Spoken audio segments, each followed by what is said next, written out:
The following content has been provided by New St. Andrews College in Moscow, Idaho. For more information, visit us online at nsa.edu.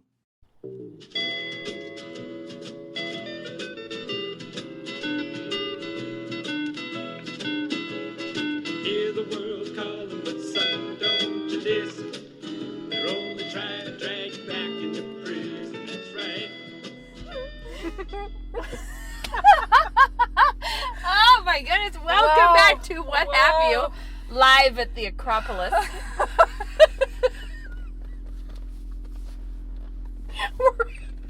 We already got tickled before we even started. What happened is we've basically been podcasting in the car for a while, but without turning on the button. Without an audience. Well, we just started chatting, Yeah. and then we were like, oh, we got to turn this thing on. Like, we've got to have a plan. I told Becca that I told my children tonight about how when I was a child, the playgrounds were more dangerous. It was like they were made of wood and tires and metal slides. Oh, yeah. And I said, Oh, woe yeah. to the person who is wearing a slippery pant. And then I was remembering there was some park when we were kids where So water tower the park. slide, and it didn't scoop There was no out release. at the end. There was no release from sliding. It just drove you straight into the ground. In a puddle, probably. It was like, and it was wide. It was like an extra wide piece of sheet metal that just shot down and crashed. And if you, and then sometime around then. You went in like a pile driving kind of but it was when, like, the track suits were in. Oh, yeah. Yeah, so like Yeah. the wiffly pantsuit. And there's nothing that could keep you on that slide. You just Oh, my go word. whizzing off of it into the distance. No, not into the distance, into the ground. Into the puddle and the bark chips. Oh, man. That's really Yeah, funny. that was a good time. Oh, but here's what we need to talk about. Oh, you had a topic on hand. No, we just have to have a moment of public confession. Oh, no. Yeah. we Okay, do. public, sure. Do it. Here it is, guys. I can't, for the life of me, post these episodes on Facebook. And you gotta acknowledge that this was your designated task. I know. Rachel's better at answering messages. Well, let's assume I am, because I answer them when I see I them. answer them. That was our division of labor. It kind of just shook out that way. I don't think we ever assigned duties. Yeah. But I think the last time I managed to get an episode onto the Facebook page, it was like September 14th, I think. Yeah. Well, we gotta catch up. Well, The every week, you want to I know try what the to- real download is that we can't remember what we talked about. So she texts me and says, help, I need a summary of the episode. And we both just pull a total blank. We about, don't know. We don't know. Did what we said. talk? I don't know. And then we try to I should have a cute. Oh, Rachel, do you hear the clicking? I have a creme brulee torch in my car. This creme brulee torch has been in here for a while. I just want to she's know if it had playing with butane in it. No, it doesn't, and it's in the car because I brought it back because I thought it was yours, and it's not yours. I have a different one. Apparently it's mine, and Yeah. it's just stayed in the car. Anyway, Yeah, confession's saying? over. The confession is over now. no, we're gonna try. Are you going to rededicate yourself? Every week I rededicate myself, and I'm like, we're gonna get this. We're gonna Shows- put it on Facebook. Shows you how We're profitable gonna try. rededications Rachel are. even took a picture of my bad sweatshirt outfit. podcast chic. Yeah, and I had that. I could have posted it, but I didn't. It was a busy week. I couldn't remember to do it. Things I kept happened. thinking like, yeah, I'll do it. I'll get it. Oh, it's Saturday now. It's kind of late and weird to post it now. So Next time. next time, Better I'll do luck it. next Yeah. time. So anyway, there's like 64 episodes since the last time I put one up on Facebook. Oh, well. So. Oh, well. Oh, but you know what else though? Here's What? another little hot piece of news. They are moving us to our own Oh, right. Podcast Channel? channel of some kind? podcast channel. So if you are subscribed to this It's on hard like to know if they're trying to help us or get rid of us. no, what they're trying to do is be kind to the subscribers because you right. get like if you want this, you then also end up getting like Disputatio lectures and Oh, right. Okay. stuff like that. So they're going to put us on our own channel. However, they will have us in both places. So if you like it on the old way, you can keep on doing that for a little while because they're going to be posting in both places. But then it's going to quit. Eventually it will quit Yeah, and you'll okay. have to like resubscribe on the other You have channel. to find a new way. But there will be all the old episodes and everything will still be there. Okay.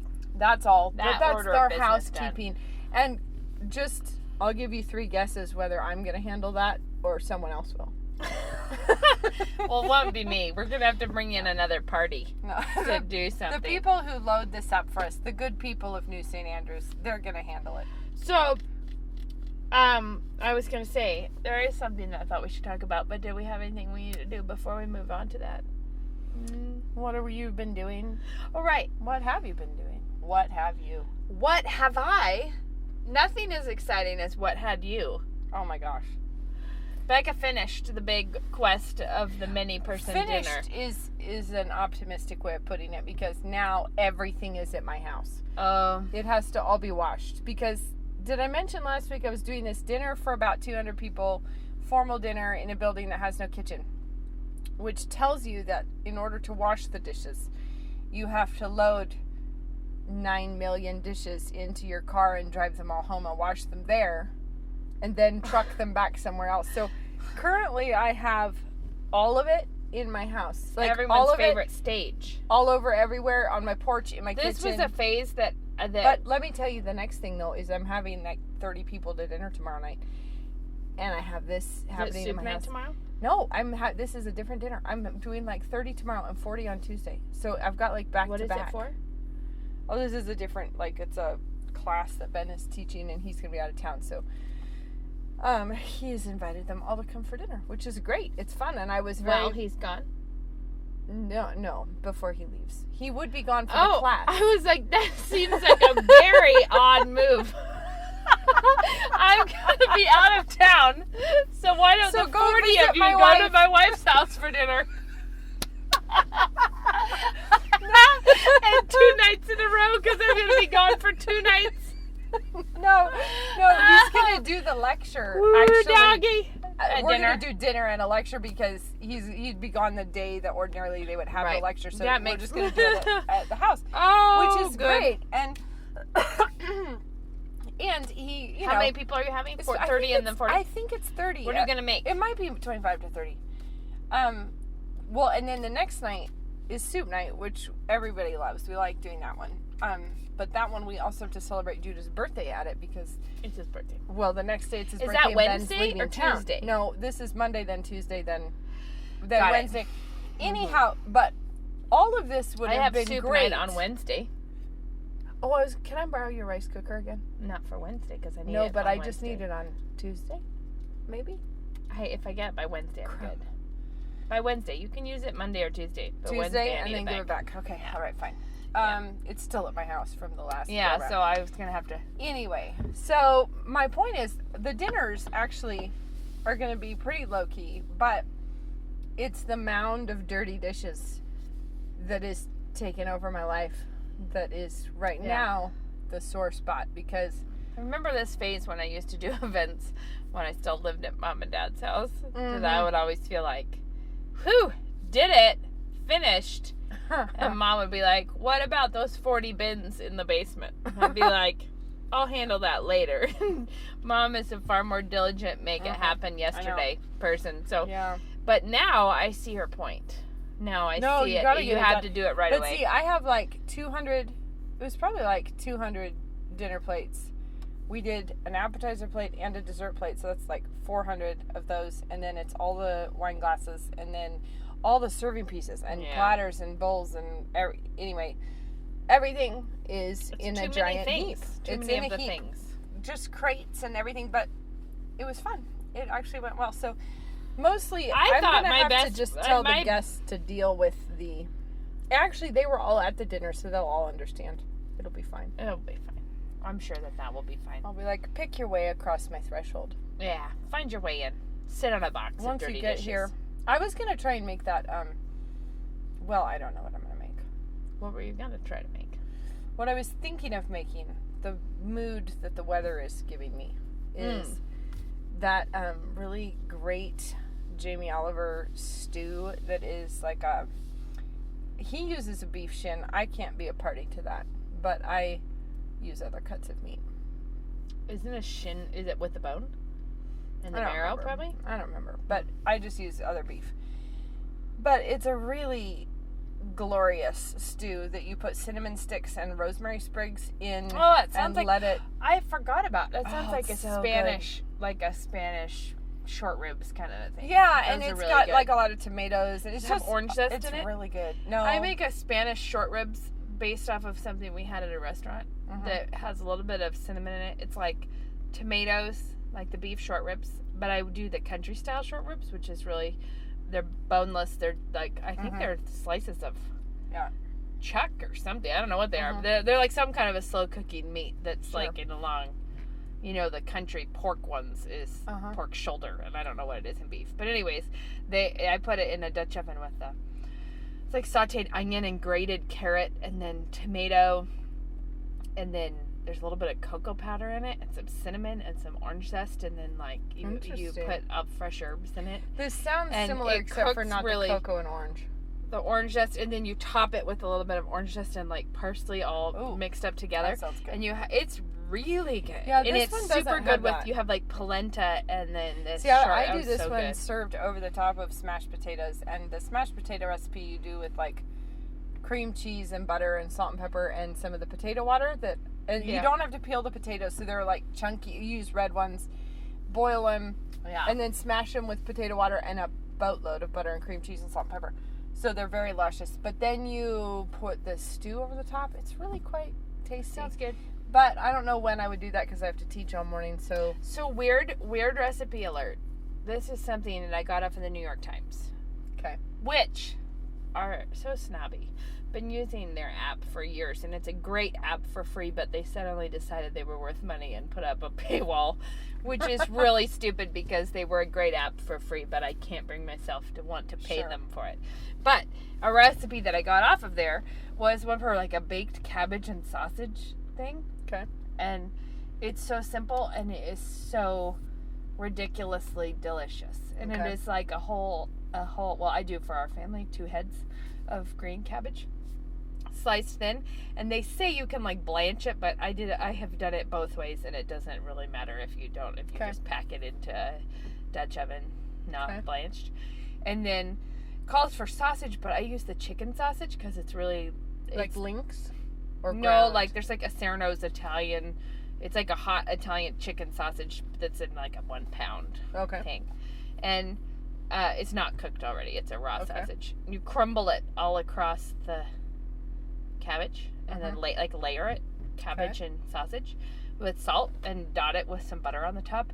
Put it in the Dutch oven for like 3 hours at 300, and it is ridiculously good. Like the cabbage all tastes like, my kids are crazy for it. If you have it with good bread and like mustard, if you want mustard on the bread, like a grainy mustard. Weird. What you're telling me is weird. I don't do the mustard so much because I'm not a huge fan, but like Lucas, no, it's shockingly delicious. Like the cabbage that baked with the sausage that whole time, and it is like the fastest dinner in the universe to make, and make a lot earlier. You know what I mean? Like you're like done. It's in the oven. We did it when like the boys had wrestling. Like I left that in the oven, so when we come home, it's just bread and this hot. It's so good. Well, it sounds different for sure. It actually is good. I mean, I believe try it. I believe you. But That when it cooks, so it's like very juicy because the cabbage and everything merges, but the cabbage like tastes like sausage, and it's really tender, like buttery, like the butter tenderizes it or something. It's really good. I should give this one a whirl. Yeah. Sounds interesting. I tried the one you told us about before with the potatoes and cabbage and sausage, and it was a hit. Everybody liked it. Sauteed the cabbage on top of the stove. Yeah. Yeah, and that's was another good. one that you basically didn't have to think of doing. Yeah, it was You great. just whiz off with I it used at the last those minute. chorizos and broiled them, and it was good stuff. Yeah. So, the thing I thought we should talk about, unless I'm jumping the gun, am I? You talk about it, and we'll see. We'll just see if I feel like participating. No, it just occurred. Here I go. Timing. So, it just occurred to me that we should talk about this. So, I have 4 daughters and 3 sons. Yes. So, there's a lot of opportunities for sibling-based trouble, which you don't really have a lot of that. But, I mean, I still just think it's interesting. So, my 3rd daughter, I have like my 1st and my 4th daughters, really into knitting and fiber artsy things. They all have different varying degrees of interest, but Lena and Blair's like driven to know how the pattern works and what's happening and tell me more about this. Okay. So she's the youngest. So one of my girls in the middle said casually one day, I don't really like knitting. Like, I don't like knitting. It's not something I'm into. And it just occurred to me that this is a great thing to talk about, because I told her, I was like, no, come here. You're not allowed to say that. And she's like, you will like knitting. No, I told her, I don't actually care.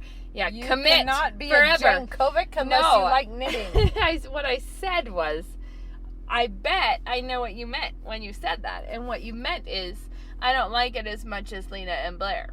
Like, I don't actually like it as much as them. And I said, but you're too young to go closing any doors like that. I said, you leave the doors open. So, like, I'm not, like, we did the same thing with one of our kids saying, I'm not good at writing. It was like they had a couple down composition papers. They're like, I'm not any good at writing. And we're like, nope, not allowed to say that. Not allowed to tell yourself that. Well, not allowed to. I just insert, though. I think this is because we have long had a thing, you and I and the broader family, that you really shouldn't pigeonhole your children. Yes. And you shouldn't let your children pigeonhole themselves, because it's very easy for them to do it really young and decide. And I'm sure we all have memories of things that we just were too worried to try or sometimes you heard it, though. You interpreted as a kid something that nobody ever meant that way. Yeah. To mean something. And I told her at the time, I said, you know what? I grew up thinking that I was not artistic, that you were the artistic one. But nobody ever said that to me. Nobody ever was saying, it was just that Becca was 4 years older than me and drew for leisure more than I did. Like, you were more compelled to sketch something. Yeah. And you were older, so you were way better than I was, because you were 4 years older. So obviously, but at some point, I was like, I'm not good at that. And I didn't do it. And what I told Chloe was that I was like, my word, when I was much older, I realized I probably was far more artistic than I thought I was. And that I wish that I had not wasted that time of thinking I couldn't do it, because it was like, nobody told, it's not like an important thing that you sketch. I mean, it's not, but at the same time, I had a false impression of my abilities because I was made some little, and then we've all known people like that, where they let their kids be the, like, oh, you're the funny one, and you're the pretty one. You're the pretty one, and this one's the smart one, and that one's the silly one, and I was like, oh my goodness. It's hard for kids to break out of that if you do that, but on the other hand, all your kids are going to be very different, and there's nothing wrong with noticing their differences. It's just that, like, when you label them, then they really will just live up to that, and especially when you're or they will try to find their own little niche where they can be this their own. Is the thing that I can do to I'm actually distinguish really myself. into. Yeah, I have to have a separate field of work, because we can't all just be in the same. Same. And I've seen, like, girls that got really, like, tragically boxed into being athletes, for instance, or tragically boxed into being, like, into math.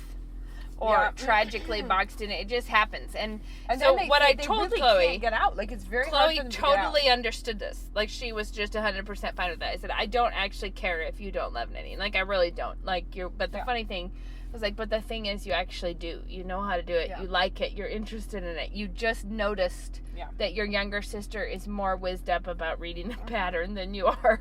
And it was like, I'm not that person. So I must be something else. And so anyways, I'm just going to say that was something that we are fairly aggressive at saying you're not allowed to do that. Like, don't close those doors. Like, you're not going to. Yeah, because you really are still exploring and trying to figure out what you're good at. No, and you should have total freedom to come around. How many kids are in college and they have no idea what they're good at?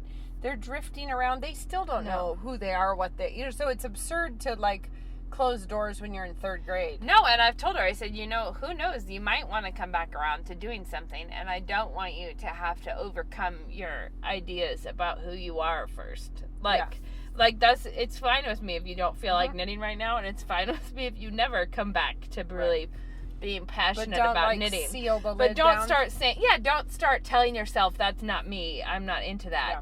And she totally understood it and was like, yeah, that's true. Like, she totally thought that she was just thinking, I'm not like those two. And I do think, though, sometimes when kids start doing that, they are looking for what is my thing. Like, I'm not that. What am I? You know, like, so. Well, and I've tried to be, she's the one that I'll let play on the other sewing machine because she likes to try sewing doll clothes and stuff. She has all kinds of interests in other fields. Like, she's, you know what I mean? She's not sitting around not liking to do what other people are doing. Yeah. But it's just, it just struck me as something that I think is important. That is not letting your kids, and this is a thing, if you've ever heard of, like, delight-driven homeschooling, or, like, things that's like, we're going to let you choose your own curriculum in life, or, like, we'll find out what your gifting is really early. I hated grammar and English and stuff when I was young, and then I suddenly liked it when we were diagramming sentences. Yeah. And then I didn't care. I feel like I went through many phases. Oh, yeah. And I came out the other end, I'm actually do right and do that. I like it. It's actually a field that out of all the fields of early elementary, it's the one I'm most involved in currently. But I hated it for a long time. Yeah. Yeah. And it makes me very thankful that it wasn't up to my levels of delight, whether or not I kept on doing it. No. I would have been That would have been a poor choice for all of us if we had just gone to drift down whatever we wanted to do. Right? Because you think we weren't actually very wise. No, we also had no idea Anything. really what we did. It's just No, and that's the thing that I think is important, to just keep the guardrails on in those situations until, you know. Yeah, it's like, no, you are going to just... No, you're not going to specialize and become just a musician at this age. You know what I mean? Like, no. Although, I have to say, there are some kids... Well, like, I guess the thing is, college kids are really in this moment where they are trying to pick, like, what am I going to do? And I would just ask everyone to think to yourself, am I working in the field that I got a degree in? And most people are not. Or... it might be like, sure, you're in the same field, but now you're in management. You're not in, like, where it's like... You're not doing what you thought you'd be doing. Yeah, and why did I bring that up? I cannot remember. There was a reason, but it's kind of You were late at night. talking about choosing your fields to work in. Yeah, but... This still got nothing. There was something. We'll have to rewind. You know what? Well, I'll listen to it later when I'm trying to think, what were we saying? And, like, I need a summary. What did we talk about? And then it will come back to me, because I'll have that chain of thought leading up to it. Okay. No, I got distracted thinking about something else. I took one turn too far in the detour. Oh my goodness. That's really funny. No, but it is true. Like, while I'm on that subject, it is true that we... many people are not actually working in the field they got a degree in, but that doesn't mean it was not a very useful time, right? You learned so much stuff in your college years that prepared you for whatever you're doing. Right. Not necessarily in the... Directly. Qualified you directly. So all the stuff that you are learning and making your kids learn and everything else... It doesn't matter if you don't see it being really something you're going to use every day later. Right. And I just think there are... Like, how much do I use Latin? Not much. Well, probably more than some things, but not much. No, there's a whole... you do, actually. I'm trying to think of something that I don't use that I had to do in elementary school. Would you like to know? I did write a book about this, Rachel. Oh, you did? Well, I know how I use Latin sometimes. No, it's not that. But I was never good at Latin. Let me tell you something, though. This is what I said. Teach me. In my book. Yeah. Teach me. Teach me. I will hey, teach classical you. thee. I will teach you classical my ways. me. No, here's the thing. If you have to go through the exercise of learning another language, it is organizing your mind in a particular way. And so, if you have, like, forgotten all the Latin you ever learned, it does not mean that it did not form you into having the kind of mind that you have. So, for instance, if, like... This was an example I used in my book. You know how there's that whole thing about Eskimos having all the however words for many snow. thousand words for snow? And I thought it was like 27. Yeah, there's a lot. And if you think about how many words we have for snow, it's like there's like slush, corn snow, hail, powder. Freezing rain. Powder. What's the big snowball kind? Probably. Yeah, see, we don't have a word. But the thing is like, you know how sometimes it comes down in those big, wet, like, big glops, clods. and sometimes it's those tiny, like, really cold ones. Yeah. And then The sometimes... like glitter snow. That's sometimes, crazy. yeah, it glitters. The whole air glitters. And then sometimes it's like, you know, and Yeah. so now think of if you were an Eskimo and you had a name for that particular kind of snow, it actually makes you see the snow more. You know what I mean? Like you can't just say, oh, look, it's snowing. You'd have to be more precise. You'd have to like Sure. hang it on a peg in your mind. Yeah. And as soon as you learn the word for it, you actually see it differently after Sure. that. So when you learn another language, you've actually just organized your mind one more step. So the example Ben always uses, and it's funny, is imagine if you did not know what deja vu was, but you experienced it. Like you didn't have a word for it. It just happened to you. Like you would be going along and then it's weird and then it's not. And then it's like, what was that?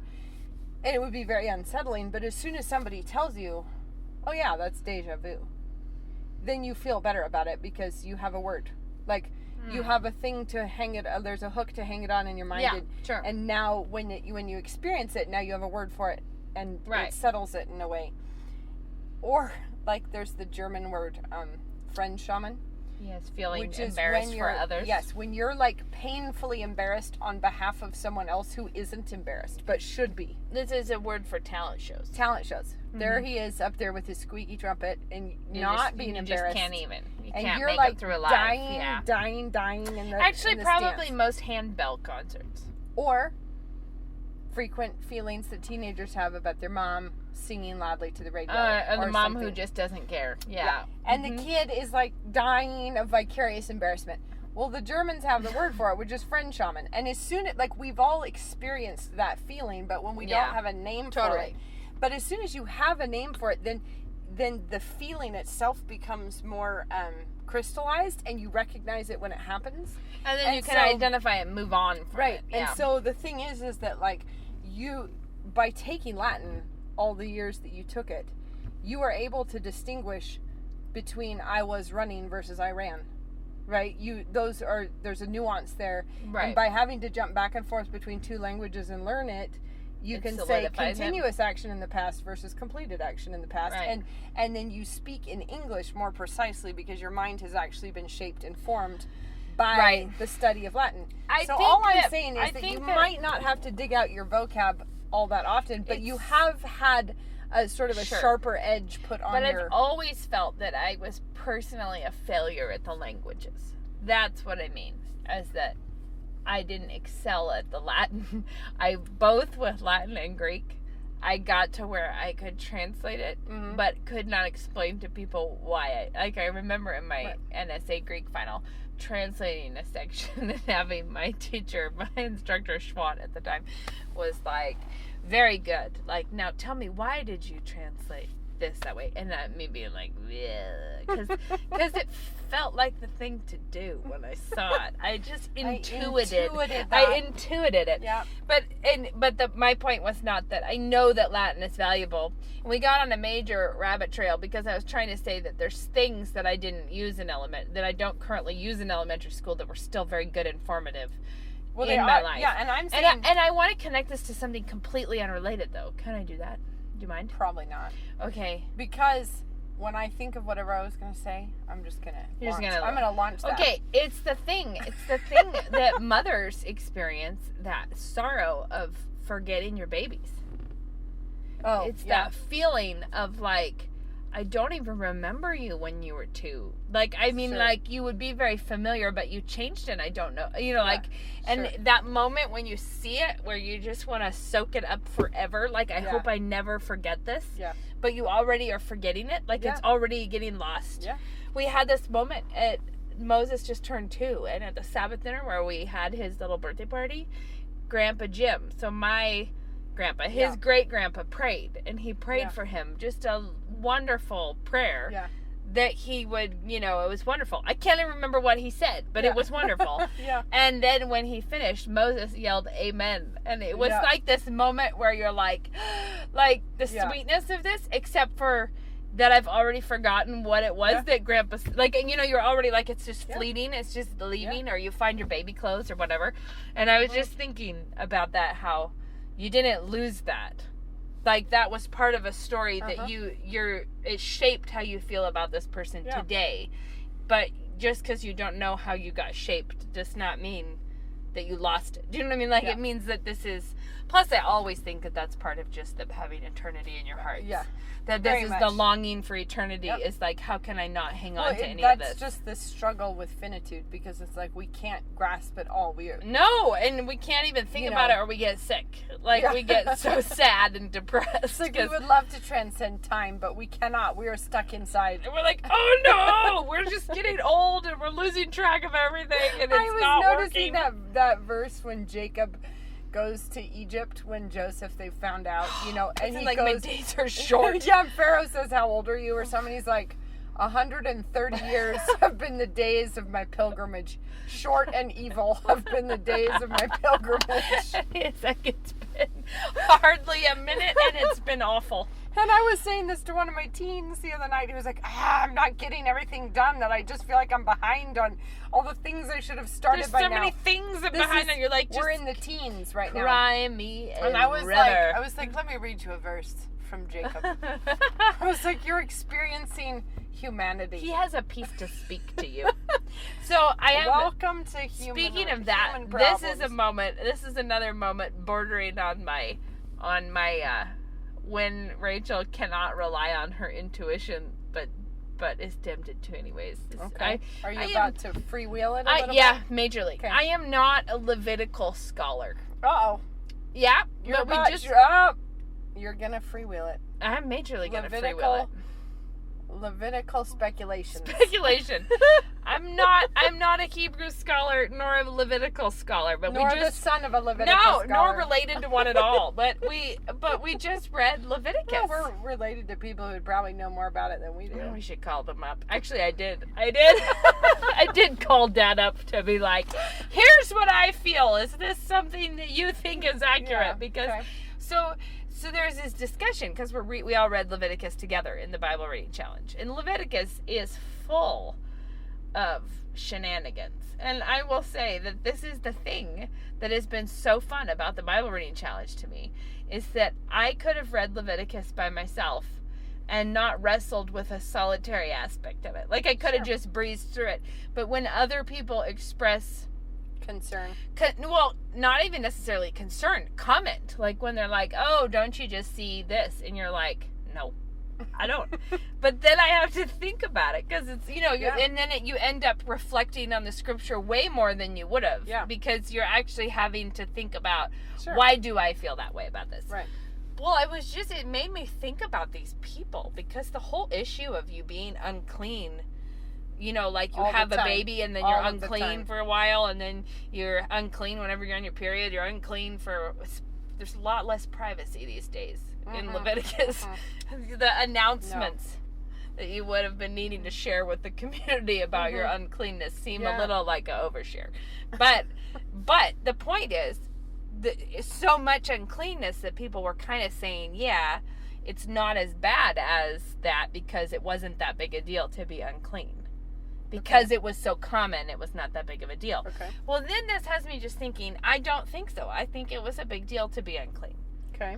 Tell me, don't you think it was a big deal to be unclean? Yes. Because I'm thinking the whole point was that you were a people called out and set apart. Like, the whole point was that, and that God was dwelling among them with the tabernacle. All of the laws between, everything is about clean, unclean, and it's all about horizontal separations.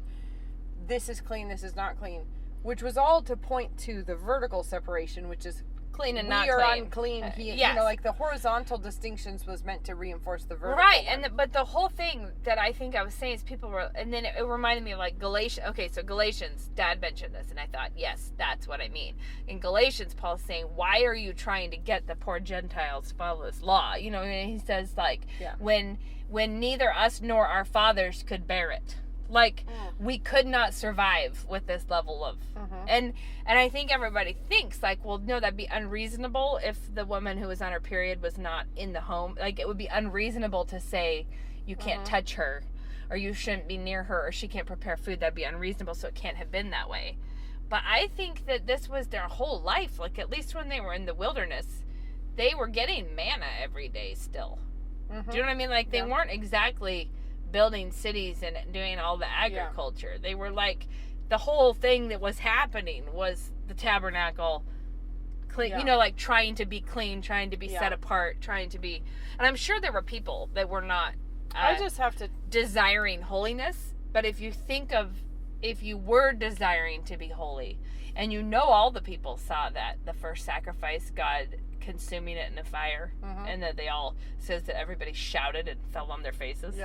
Like, you know, they were aware of active presence of God. So you would think you wouldn't be too cash pants about it. Right. I don't know. Plus, they continued to be the cash Levitical pants. moment. Yeah, right. That the moment when your house was declared free of leprosy. Which is probably like a mold or something, right? Because it talks about the leprosy being in the warp and the weft of the woof.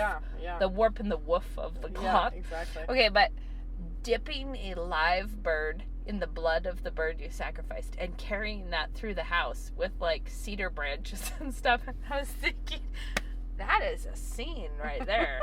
like, and to do that to make it clean. Yeah. Think of a freaking out bird covered in Well, blood. I always think of the amount of blood at the tabernacle and the sounds and the, you know, like the experience of having your impression of holiness is like a slaughterhouse, but with a great deal of ceremony and so forth. But, and it's always like putting the blood on your ear and your big toe. But and you think about like when David in the Psalms talks about like going to worship God and loving going to the house of God and saying that the statutes of the Lord are right, rejoicing the heart. No, but I just mean like all the smells and the sounds and everything. That's what holiness smelled like, felt like, sounded like to David. And when he talks about delighting to go to the house of God and rejoicing in the worship of God, it's like this was a very different, not the same thing. One of my friends pointed out, like, reading Leviticus just makes me think, like, why do we think God doesn't really care what we do in worship? Run that by me one more time. Because, like, if we know that it's different with the new high priest, but it's not a different God or a different level. Like, he doesn't care about holiness now. Well, you know, that's the thing that's so ridiculous. Ben was remembering the other day when he was just becoming reformed and struggling with all the trying to make it work, and he felt like he was going to have to bite the bullet and become reformed. So he went to a different pastor who was trouble not, cometh, and said, like, I just need some help with this. And the guy was like, oh yeah. And he said, yeah, I've studied it. It's all good. So Ben said, right, well, help me with this. And he opens his Bible to Romans 9, hands it across to the guy, and he's like, help me with this one. And the guy looks at it for a minute and he goes, oh yeah, we didn't talk about this. And he shuts the Bible, pushes it back to Ben, and goes, but do you really think God would say And Ben was like, evaluate your body language. Evaluate it. Just the action of closing the Bible, pushing it back to him and saying, but do you really think that God... And Ben was like, Total that's closure. the moment where I knew I'm done. I'm hosed. Like, if this is the best he can offer, I can't. And Like, Luke did the same thing. He had the same series of meetings about becoming post-mill where he was like, here's what I thought. I read this. You know, like, he was like, what do you have to say? And the pastor was just like, can't help you there. And he was like, well, great. Like, I came to you thinking that you would have more of a defense against but this I than just I mean would. the whole, like, do you really think Oh God my God. It's cares like, what we I'm do just in quoting worship? the serpent at you. Do you really Do you think think he he would said mind? that? I doubt I it. don't know I if he doubt would he did. mind. Pretty Oh sure. my word, Let's it's so just bad. close this That book. it is really funny. But the big thing that's so awesome was we read Leviticus alongside of Hebrews. In Hebrews, it's so beautiful. I said this on the There's Facebook a lot page. of amazing pairing. I said this on the Facebook page, but I really think that Leviticus is like the bones of grace in Hebrews is like the stock that happened after they got boiled for a long time, because it's the same story and it's the same thing, but now it's all just grace. Like now it's like nourishing, encouraging grace, and then you look at it and you're like, what? Like, how could I eat this pile of bones? You know what I mean? Like, how could we be nourished by this? I have to say, though, this is not nearly as spiritual of an observation as yours, but as I'm reading it, I keep thinking, like, I just wish I could get a snapshot of what the culture would have been sort of like, because you have, like, all right. In Leviticus or in Well, Hebrews? no, just, like, a few steps out from it, because you've got all the badger skins covering the tabernacle. That or were whatever. dyed red. Yeah, dyed red, and goat skins and stuff. And I'm like, okay, so somewhere, somehow, you have to have division of labor necessitates. You have the guys who are out catching the badgers. Mm-hmm. And like, someone's making dye. You're on the badger detail. And you're gonna make the brass couplings that the are gonna link couplings together and the panels of the You're gonna get the selvages, but then hitched up with the brass rings. But the selvages are so fancy, and you think who was running the looming and operations? Obviously, I'm with the interested. gold wire, and you're like, this is some serious making gold into something that can be woven is an activity of its own. Covering everything in gold. I'm like, there must have been incredible. Like I was wondering, like shops in the wilderness, like they had to have had shops, yes, like forges and people like weaving, like setting up looms. But you wonder how much of what somebody commented this in the group. I thought it was kind of rad. How much of the stuff that they brought out of Egypt was their work that they would have been doing as slaves. Like that, surely it was skilled labor from Egypt, because they were slaves, so they would have. But did they bring, because like the weaving, they had to, can you imagine crossing through the Red Sea with Pharaoh and all his army on your heels, hauling your anvil? Or maybe you had to start over when you got to the other side. But the thing is, like, this is the other one that gets me. But how could you make an anvil in the wilderness? You're reading, like, in the book of Esther about the crazy feasts that Xerxes is giving, and I'm like, who is the guy running the kitchens? No, for those Wouldn't people? It be good to know? I want to know who was running this beauty treatment camp that was so intense, because it's like, we're gonna have 3 months on myrrh or whatever. What was it? 3 months. Who's the lady, the like famous editor of Vogue, who was the real dragon? You know who I mean? Yeah. It's sort of like, did you have that? The equivalent of that in Babylon? Well, no, it was not in Babylon, was it? It has to have been, because wasn't it? Wait, was it myrrh that they had? There were a couple 3 months things. at something. Yeah, but like, how many ways do you do myrrh? But I'm like, the thing about the guy who has to get 4,000 oxen hot on the table at the same time. You wonder who's that guy? No, and it would be like. Think the of queen the would just be like, I'm going to throw a banquet now. Yeah. And you're like, but who's really doing it? Yeah. And Give me the word on those people. Think about, what if you were like the guy who was in charge of the plant nurseries in ancient Babylon for the hanging gardens?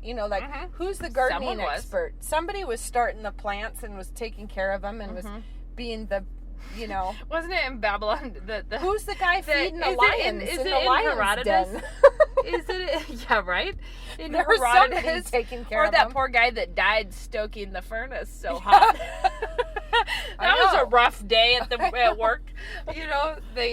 So is it in Herodotus that the terrible bit about the people, all the women had to take their turn at being the temple prostitutes. The prostitutes. This is like one of the worst socially awkward things you can imagine ever. Well, but it was in Babylon, right? That he's talking about it. He's like, on the steps of the temple, it was a requirement of the religion. Every woman had to take a turn at being a temple prostitute. And you had to stay there until you got hired. And so then it was just like a little one-off comment about the women that were so sad.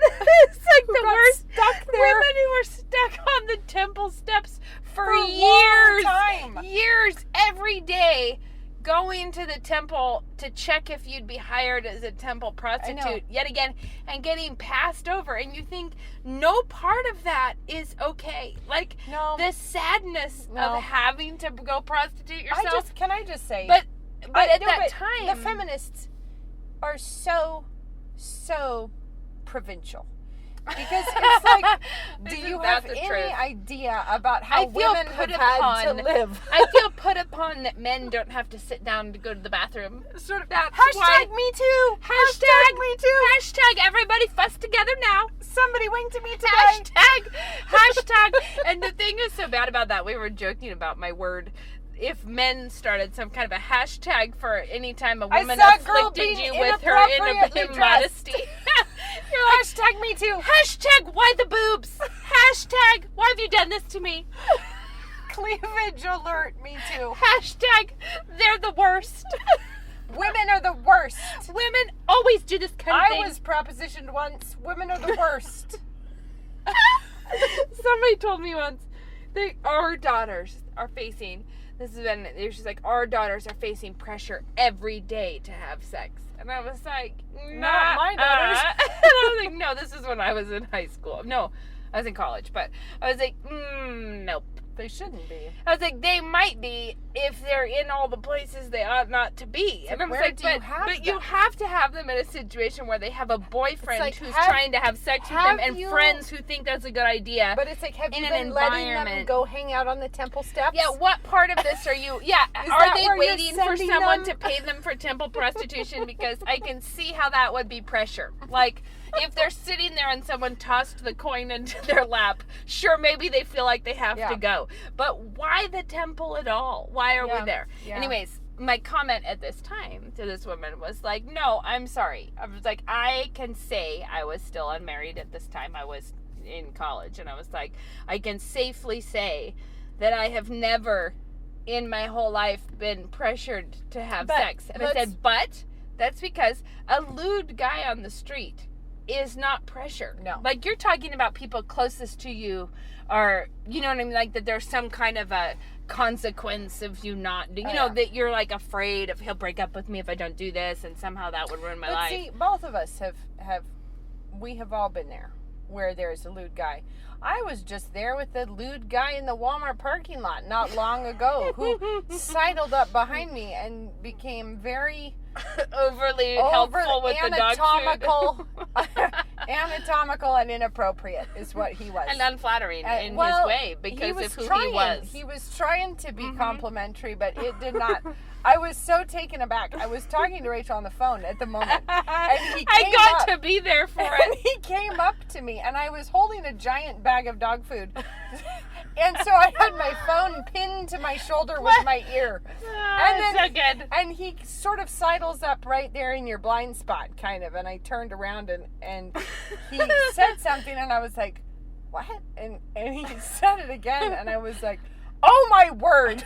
And I turned around just like, what? And then I'm like, Rachel, oh my gosh. But anyway, the point is that when you have that kind of But that's moment, it's not pressure. when you have that moment, it's like, do we blame all of mankind? Because if we do, then the men could just as easily blame all the women for anyone who is flaunting themselves. Right. Like, how dare you? How dare you say this one sample is the trend of mankind? I mean, but the thing is yeah, it's true. A lot of men are pigs. That's true. I have to say, this connects to We've all something seen it. something that we probably don't need to talk Look about. how long we've been talking, Rach. This is like a world record. We've got to shut up. I'll save that reflection that I was Right as about we to were- have for we're next like- time. I know. Should our tip be to stop Talking? podcasting before it gets to 50 minutes? Before Christmas, we've got to Oh! stop. Yeah, before Christmas, everybody should stop. stop Yeah, podcasting. I'll give a quick Christmas tip because Okay, I'm do committed it. to doing Do this. it. Yeah, do it. One hot tip I have about Christmas is to go ahead and make a list of all of the things. This helps me. Maybe other people don't have my conscience problems, but Okay. I make a list of all of the Christmas treats and things that we enjoy. Okay. Cookie-wise, like baking, cookie, fun things at home. Yep. And then we take a family vote on the ones that are most important to us. Okay. Because it struck me once that in order to have a fun tradition, you don't have to do it every year. It's actually okay to do a gingerbread house every couple years, Yeah. and everybody still loves it and thinks it's fun.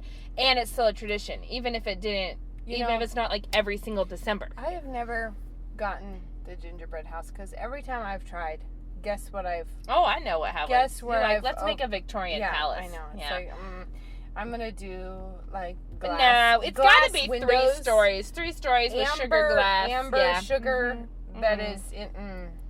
So, and then, surprisingly, it doesn't all come together because it takes too long. I still remember when Mom made a gingerbread house with us on East Street, and she closed a dinner glass onto the inside of it. Oh, yeah. Like, because she's trying to prop it up. And that we were, like, blown away by the chaos of having a dinner glass stuck inside of the gingerbread house. And I still remember it being like, it's lost inside of there. Like, I don't know what we thought. It was like a permanent structure. But anyways, my point is, by having everyone in the family vote on the things that they're most excited to have, we don't have to repeat the things that we love every single year, because like one year I make ninja bread boys. They're the little ninja gingerbread boys, which the kids think are really funny. But every 3 years is plenty often enough for ninja bread boys to make an appearance. So I'm saying it was a real relief to me when I quit thinking that I had to do like touch every base every year. Like no, we gotta have it be really fun and just do the things we care about. Good. Yeah. Do you have a tip? Do you have a 30-second Christmas tip? I've got no tips. She's got no tips. What is... This is Well, the second time I pulled a blank tonight. Just tell me one of your Christmas treats. One. Do you always do sugar cookies? Treats. No, I don't always do sugar. We always make caramel. My kids are they always care about the caramel, and we make it for people at Luke's work. One of the weird things that we thought was really odd in England at first, and then I grew to love extremely, was the mince pies. And that's surprising because I really don't like raisins featured in baked goods ever. And this is essentially a raisin pie, which is like a horrible, horrible thought. But they are really... I don't know, remember Grandma's matrimonial cake? Oh, I do remember that. But the thing is the mince pies were glorious. Like, people would give them to us everywhere we went with hot spiced wine. Like, even at the equivalent of the little dollar store, it was called the pound store, that we would take the kids to do the Christmas shopping for each other, which was hilarious. Oh, that's the tip. And there would be like a little card table set up in the back corner with mince pies and mulled wine. They were giving out mulled wine at the dollar store. Anyway, and at church and at just everything, they would give them to us. Starbucks had mince pies, and I just got so fond of them, and now that is kind of like one of those tastes of Christmas that I try to pull those out, but honestly, it never quite works here as well. And it's like, I feel like there's something about the weather and the place. I just remember the first time I ever had it. It was at a beautiful little carol service in this little stone church. Compete with that. No, it was like stone church. I don't even think it had electricity. It was like it was candlelit and it was cold and it was beautiful. And then they brought out the mulled wine and mince pies afterwards. I don't see us competing with that. Somehow it's just not quite the same. But anyway, that's one of those random Christmas The dollar treats. store, you reminded me of that. What we do and you did is we take our kids to shop for each other at the dollar store. It is. Luke and I look at each other and we're like, "You've got to be kidding me that we are spending $67 on things at the dollar store." But it's so But funny. it is worth every second of it because we get all the kids can take their own little basket, and then they hang their coat over the basket, and then we say, "Go shop for your siblings." Yes. And they shop for us and for their siblings all in their baskets, and then they bring them up and we check them out and bag them separately, and they take them, and they get to pick out their own wrapping paper at the dollar store also. And oh my word, the delight they get out of giving and receiving the worst dollar store gifts of all time. It is so funny. Is so worth it. And Shadrach one year, like a couple years ago, bought like he wanted like 20 of these little tiny footballs that were like, and he had this huge basket full of them, and he was like, "This one's for," like he was gifting like people at church. He had like a full gift strategy for these footballs. He was like, "I'm getting one for Nana, one for Papa, gonna have one for," like he had a real dream. So Luke was like, "We're buying them. He needs to give these." So he was like handing out footballs to random people, but he wrapped them like wadded them up in Christmas paper and delivered them to everyone. It was so fun. I love it. Well, we used to do the dollar store run, but it was a thing that Ben would do with them. He would take them, and it was the hilarious outing. And it's outrageous. I would stay home and do a bunch of wrapping while he was on this annual expedition. So we would do the pound store in England and the dollar store here. Well, then now the kids are old enough that they want to get each other like actual gifts. Something nice. So then there was a stretch of years where Ben would take them to the mall. We've spoken of our mall before about the great opportunities that there's Bed Bath and Beyond Human Endurance. So what and they not would much do else. is they would take turns going off to shop, and Ben with the whoever else was. Who was being shopped They for? they would go sit in the massage chairs in Bed Bath and Beyond, and I am humiliated that they sit in the massage chairs. I can't be a part of it. Oh, that's funny. But they would go sit there and then text pictures to me of them in the massage chairs, while the others, like whoever was being shopped for, would sit there, and then they would. Anyway, it's very funny. But all those little fun Christmas traditions that make the kids able to enjoy the giving. Yeah. And one thing we did with Shad early on is, you know, those Bob's, the soft peppermints, the big soft peppermints. When he was really little, we buy the big tub of those. Yeah. I still do it just for him, which is funny, but a big tub of those soft peppermints. Yeah. And he takes them to the Christmas Eve service and hands them out to everyone. Like, he goes on a tour saying Merry Christmas and offering really those to cute. people. But it was a random thing of, like, I think we did that a year when he was kind of, I mean, he was like 3 or something, but he was probably kind of obsessing about what he was going to get out of Christmas. Oh, sure. And we were like, no, we're going to change the tune. You're going to be the person who's going around handing stuff out and saying Merry Christmas. And, you know, so he does that. Now it's like every year he's like, where's my peppermints? That's really cute. And I love it. That kind of thing. That's awesome. Reckless expenditures at the dollar store, worth every bit of it. Yeah, totally. Yeah. It's all right. We made it to 55, and this is way too long. Don't we've push the button. Wait surpassed- till you have to wait till we actually say. She's going to cut us off mid-word.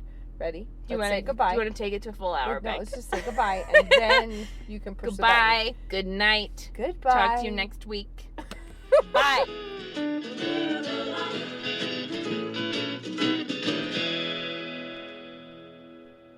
New St. Andrews College thanks you for listening.